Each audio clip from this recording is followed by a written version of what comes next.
the new thing that we essentially have here is, so now I've run into the challenge where as I'm essentially writing and highlighting, so I've got highlights and then I've got the notes that I've added to the highlights. But a lot of the time I don't actually want to highlight something, I just want to kind of note down what I think about it. And that's why we added this new feature over here, which is essentially a note editor. And in this note editor, you can already see some automatic functions that happen so that every time you now highlight something, it'll copy the highlight and then it'll also copy the highlight note. And it'll just do this consecutively. Every highlight that you highlight, it'll add to the bottom. And then you can also take any notes that you want.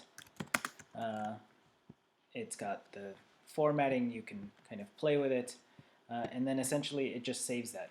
And then basically the next time you continue, you can just kind of keep going from where you are and then just kind of in this way reflect and just take down any notes that you have while you're reading, but also be able to just store your highlights there so that you can also have them in just this one scratch pad.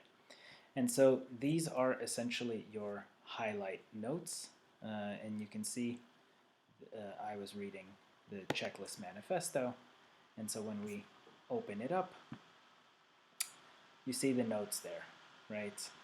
And so these are the same notes. They're both accessible here if you quickly wanted to come and add something, but also from that note page.